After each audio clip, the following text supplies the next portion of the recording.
ஜெய் ஜெகத்மாதா பகலாமுகி லோகா சமஸ்தா சுகினோ பவந்தோ. ஒரு இஸ்லாம் மதத்தில்பட்ட ஒரு ஆள், அவர் ஒரு 5 வருஷம் முன்னாடி இங்கே சூரியமங்கலத்துல வந்து நம்மை பார்த்தார்.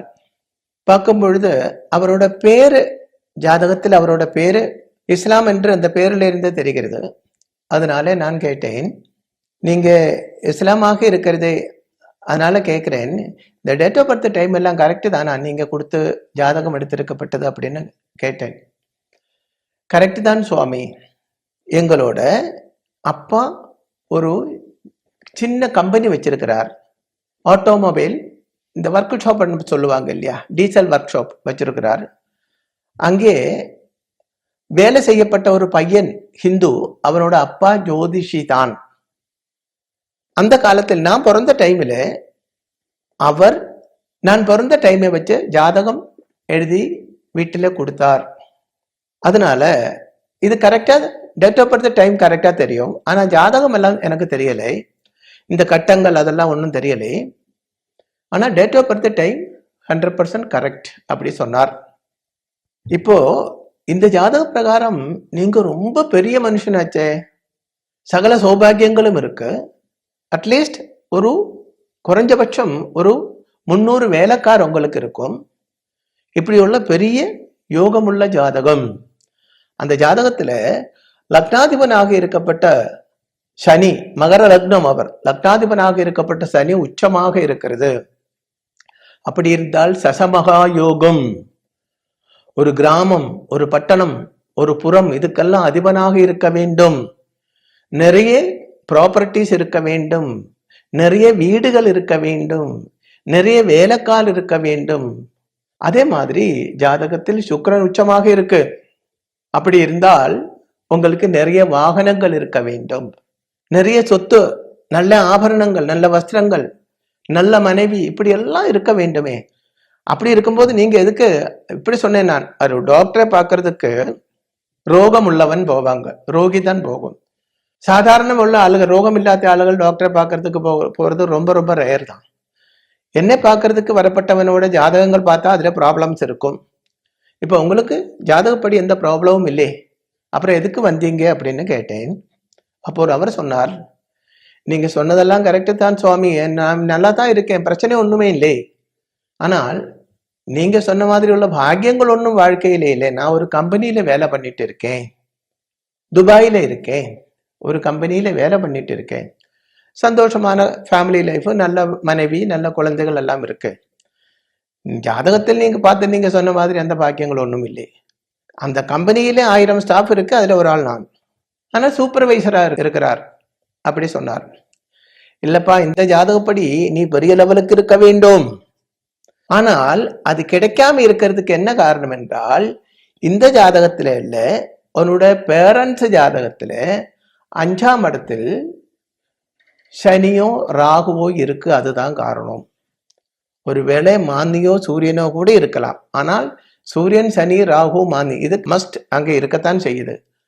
அதே மாதிரி உன்னுடைய ஜாதகத்தில் 5ஆம் இடத்துல இருக்கப்பட்ட ராகுவும் தான் பிரச்சனை. அவருக்கு இதெல்லாம் புரியறதில்லை. சரி, நான் சொன்னேன், வீட்டுல நீ அப்பா அம்மாவுக்கு ஜாதகம் இருக்கான்னு கொஞ்சம் கேட்டு பாருங்க அப்படின்னு. அவர் வெளியில போய் ஃபோன் பண்ணிட்டு வந்து சொன்னா, ஜாதகம் இல்லை, ஆனா டேட் ஆஃப் பர்த் டைம் எல்லாம் நல்லா தெரியும். ஏன்னா இந்த வந்திருக்கப்பட்ட ஆளுக்கே 38 வயசு தான் ஆச்சு, அவரோட பேரண்ட்ஸ் எல்லாம் நல்லா ஹெல்த்தியா இருக்காங்க, அவங்க கிட்ட இருக்கு ஜாதகம் இல்லை, டேட் ஆஃப் பர்த் டைம் எல்லாம் இருக்கு அப்படி சொன்னார். டேட் ஆஃப் பர்த் டைம் வாங்கி இங்க கம்ப்யூட்டர்ல போட்டு ஜாதகம் எடுக்கும் பொழுது 100% அவங்க அப்பா ஜாதகத்துல 5ஆம் இடத்துல ராகுவும் இருக்கு, சனியும் இருக்கு. அம்மா ஜாதகத்துல அப்படி ஒன்றும் கிடையாது, அப்பா ஜாதகத்துல அப்படி இருக்கு. அப்போ நான் சொன்னேன், இதுதான் பிரச்சனை, பூர்வ ஜென்ம பாபதோஷம், போன ஜென்மத்தில் செய்த மகா பாபதோஷம் அதி கம்பீரமாக இருக்கிறது. அந்த பாபதோஷம் வந்து உனக்கு உன்னுடைய ஜாதகத்தில் உள்ள யோகங்களே மறைக்கிறது. அது எப்படி அப்படி கேட்டார். அதுக்கு நான் ஒரு எக்ஸாம்பிள் சொன்னேன். கத்திரி டைம்ல சூரியன் அதிபயங்கரமா ஆகாசத்தில் ஜொலிச்சு கொண்டே இருக்கும் இல்லையா. கத்திரி டைம்ல சூரியன் அதிபயங்கரமா, அக்னி நட்சத்திரம் கத்திரி டைம், சூரியன் ஜொலிச்சு கொண்டே இருக்கும். அந்த நேரத்தில் அந்த வெயிலும் சூடும் பயங்கரமா நமக்கு கிடைக்கும். ஆனால் ஒரு மழை மேகம் வந்து அந்த சூரியனை மறைச்சால் அந்த வெயிலும் சூடும் நமக்கு கிடைக்காது. அப்ப சூரியன் அங்கே இருக்கத்தான் செய்யுது, நம்ம கீழே நிற்கிறது. ஆனால் ஏன் அந்த சூடும் வெயிலும் நமக்கு கிடைக்கவில்லை என்றால் மழை மேகம் வந்து சூரியனை மறைச்சிருக்கிறதுனால. அதுபோல உன்னுடைய ஜாதகத்திலே உள்ள ராஜயோகங்கள், இந்த பூர்வ ஜென்ம பாபதோஷா உனக்கு மட்டுமல்ல உன்னோட அப்பா ஜாதகத்திலே இருக்கு, அது வந்து மறைக்கிறது. அதனை மாற்ற வேண்டும். அதுக்கு என்ன செய்ய வேண்டும்? நான் சொன்னேன், உங்க மத ஆச்சாரப்படி இதற்கு ஏதாவது பரிகாரங்கள் இருந்தால் பண்ணுங்க.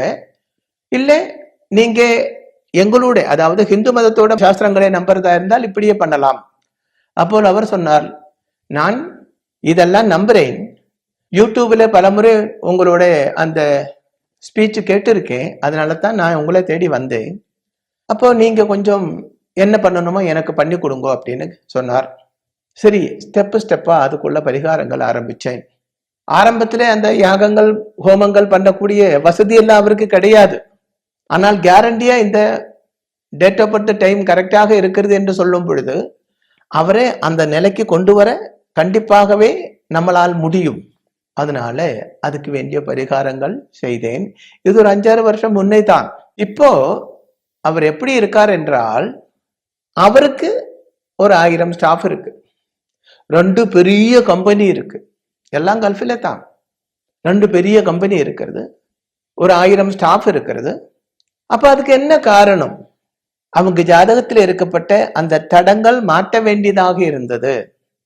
ஜோதிஷ சாஸ்திரத்தில் என்ன சொல்லியிருக்கிறது என்றால், ஒரு ஜாதகத்தில் 1000 ராஜயோகங்கள் இருந்தாலும் பூர்வ புண்ணியஸ்தானத்தில், அதாவது பூர்வ புண்ணியஸ்தானம் என்றால் ஆனா 5ஆம் இடத்தில் சூரியனோ சனியோ ராகுவோ இருந்தால், ராகுவோ மாந்தியோ இருந்தால், இல்லை இந்த கிரகத்தோட பார்வை இருந்தால் அந்த யோகங்கள் ஒர்க் அவுட் ஆகாது.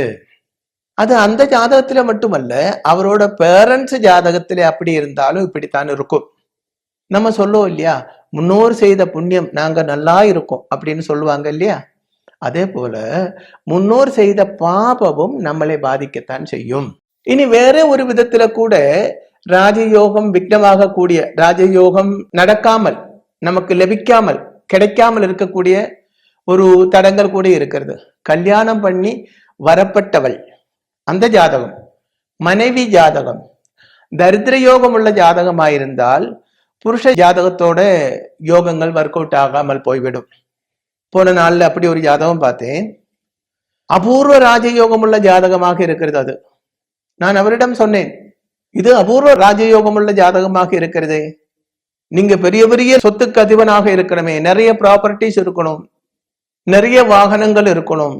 நான் அவரிடம் கேட்டேன், லாரி வச்சிருக்கீங்களா, எத்தனை லாரி வச்சிருக்க அப்படின்னு கேட்டேன். ஒரு 100 லாரி வச்சிருக்கீங்களா அப்படின்னு கேட்டேன். ஏன்னா அந்த ஜாதகப்படி வாகனம் மூலமா சம்பாதிக்க வேண்டும். அது லாரி, பஸ், டாக்ஸி இப்படி எல்லாம் தானே. அப்ப அவர் சொன்னார், ஒரு லாரி இருக்கு சுவாமி, அதுமே லோனில வாங்கி இருக்கிறது, இப்ப சிசி அடைக்க கூட வழி இல்லை. நான் சின்னதா ஒரு ப்ரொவிஷன் ஸ்டோர், அதுக்கு என்ன சொல்லுவாங்க, உப்பு மிளகு பொருள் எல்லாம் மளிகை பொருள் வியாபாரம் பண்ணுவாங்க இல்லை, அதே மாதிரி சின்ன ஒரு கடை வச்சிருக்கேன், ஒரு லாரி வச்சிருக்கேன். வீட்டம்மா ஜாதகம் இருக்கா? இருக்கு. சரி எடு அப்படின்னு. அதுதான் பிரச்சனை, அந்த ஜாதகத்துல மகா தரித்திர யோகம். நான் கேட்டேன், இந்த அம்மாவை கல்யாணம் பண்றதுக்கு முன்னே எப்படி இருந்தது? ராஜயோகத்துடன் இருந்தேன் சுவாமி, எல்லா பாக்கியங்களும் இருந்தது. இந்த அம்மா கல்யாணம் பண்ணி வீட்டுக்கு வந்தாச்சு, 1 மாசத்துல அப்பா இறந்து போச்சு ஆக்சிடென்ட்ல. அப்பா ஆக்சிடென்ட்ல இறந்ததுல இருந்து அம்மா கொஞ்சம் மனோநிலை பாதிப்புள்ளவராக இருக்கிறது. அன்னையில இருந்தே இந்த வாழ்க்கையில இரக்கம்தான். படிச்சு நல்ல உத்தியோகத்துல இருந்தேன், அந்த உத்தியோகம் விட்டாச்சு. அப்புறம் வந்து இந்த மாதிரி அப்பா நடத்திட்டு இருந்த கடை தான், அது நான் எடுத்து நடத்தக்கூடிய சூழ்நிலை உருவாயிடுச்சு. இப்போ ஒரு மாதிரி போயிட்டு இருக்கேன், கிடைக்கிற காசு லோன் அடைக்கிறதுக்கே வட்டும், அதுக்கு மட்டும்தான் திகையும் அப்படியெல்லாம் சொன்னாங்க. இப்ப பாருங்க, ராஜயோகம் உள்ள ஜாதகமாக இருந்தும் தன்னுடைய மனைவியோட ஜாதகம் தரித்திர யோகம் உள்ளதாக இருந்ததுனால இந்த ராஜயோகம் அங்கே தடங்கள் பெற்று போய்விட்டது. ராஜயோகம் உள்ளவனே கல்யாணம் பண்ணதுனால இந்த அம்மா இப்போ அங்கிட்டும் இங்கிட்டும் கார்ல தான் போறாங்க. தரித்திர யோகம் உள்ள அம்மா கார்ல தான் போறாங்க, 3 வேளை நல்லா சாப்பிட்றாங்க, ஏசி ரூமில் தூங்குறாங்க. அது ஏன்? ராஜயோகம் உள்ள ஆளா கல்யாணம் பண்ணதுனால. அப்போ அந்த அம்மாவை பொறுத்த வரைக்கும் தரித்திர யோகத்தில இருந்து கொஞ்சம் மேல வந்தாச்சு, கஷ்ட நஷ்டங்கள் இல்லாம வாழ்ந்து கொண்டு இருக்கு. ஆனால் ராஜயோகம் உள்ளவனோ 100 படி கீழே இறங்கியாச்சு. அப்ப இதுதான் எப்பவும் ஜாதகம் பொருத்தம் பார்க்கும் பொழுது நல்லவர்கிட்ட கொண்டு, சாஸ்திரம் தெரிஞ்சவங்க கிட்ட கொண்ட பார்க்க வேண்டும், தெரிஞ்சவங்க கிட்ட கொடுத்து பார்க்க வேண்டும். உத்தியோகம் சம்பந்தமாக, பிசினஸ் சம்பந்தமாக எல்லாம் பார்க்கும் பொழுது நல்ல தெரிஞ்சவங்கிட்ட கொடுத்தா சொன்னால் ஜாதகத்துல என்ன பிளஸ் என்ன மைனஸ், இந்த மைனஸை மாற்ற முடியுமா, பிளஸ் இன்க்ரீஸ் பண்ண முடியுமா, இப்படின்னு சொல்லப்பட்ட ஆளாக இருக்க வேண்டும். அவர் ஒரு ஆத்மீய வியாபாரியாக இருக்கக்கூடாது. ஆத்மீய வியாபாரியாக இருந்தால் என்ன சொல்லுவாங்க, இதெல்லாம் அது பண்ணு இது பண்ணு 1000 விஷயங்கள் சொல்லுவாங்க. கடைசி ஒண்ணுமே நடக்கவில்லை என்றால் என்ன சொல்லுவாங்க, நான் பண்ண வேண்டியதெல்லாம் பண்ணியாச்சு. நிறைய பேர் அப்படி வந்து சொல்லுவாங்க, ஒரு சாமி வந்தாங்க, பூஜை எல்லாம் பண்ணியாச்சு, இப்போ ஃபோன் பண்ணா ஃபோன் கூட எடுக்க மாட்டாங்க, அப்படி சொல்றாங்க. சூரியமங்கலத்தை பொறுத்த வரைக்கும் அப்படி இல்லை, 100% ரெஸ்பான்ஸ் இருக்கு. நீங்க நேர சூரியமங்கலத்துக்கு வாங்க என்று நான் சொல்லவில்லை. நல்ல இடத்துக்கு போய் நல்ல ஆச்சாரியன்கிட்ட உங்களோட ஜாதகத்தை கொண்டு போய் காட்டியாச்சுனால் நீங்க போகப்பட்டது நல்ல வழிதானா, வாழ்க்கையில முன்னுக்கு வர வேண்டுமானால் என்னென்ன செய்ய வேண்டும், ஆனந்தமுள்ள வாழ்க்கை கிடைக்க வேண்டும். ஆனந்தமுள்ள வாழ்க்கை கிடைக்க வேண்டுமானால், சித்திக்க வேண்டுமானால் என்னெல்லாம் வேண்டும்? ஃபர்ஸ்ட்ல நமக்கு ஆயுஷ் இருக்க வேண்டும் இல்லையா, அப்புறம் ஆரோக்கியம் இருக்க வேண்டும், அப்புறம் பணம் இருக்க வேண்டும், அப்புறம் நல்ல மனைவி இருக்க வேண்டும், சத்ருக்கள் இல்லாமல் இருக்க வேண்டும், பாக்கியமுள்ள ஜாதகத்துடன் பிறந்த குழந்தைகள் இருக்க வேண்டும். இப்படி நல்லது நல்லது நல்லதுன்னு எல்லாம் சுபமுள்ளதாக இருக்க வேண்டும். ஜெய் ஜெகத் மாதா தேவி பகலாமுகி சமஸ்த பக்தானாம் சர்வாபீஷ்டம் சாதய சாதய ஹ்ரீம் ஓம் ஸ்வாஹா. ஸ்ரீ சூரியமங்கலம் அத்வைத வேத வித்யாபீடத்தில் தாந்திரீக பூஜைகளில் சிறந்து விளங்கும் பல ஆச்சாரியர்களால் அமாவாசை மற்றும் பௌர்ணமி நாளன்று சிறப்பு யாகங்கள் நடைபெறுகின்றன. இந்த யாகங்களில் கலந்து கொள்வதன் மூலம் அன்னை ஸ்ரீ பகலாமுகி தேவியின் அருளால் நம் சர்வதோஷங்களும் நீங்கி சகல சௌபாகியங்களும் நம்மை பரிபூரணமாக வந்தடையும்.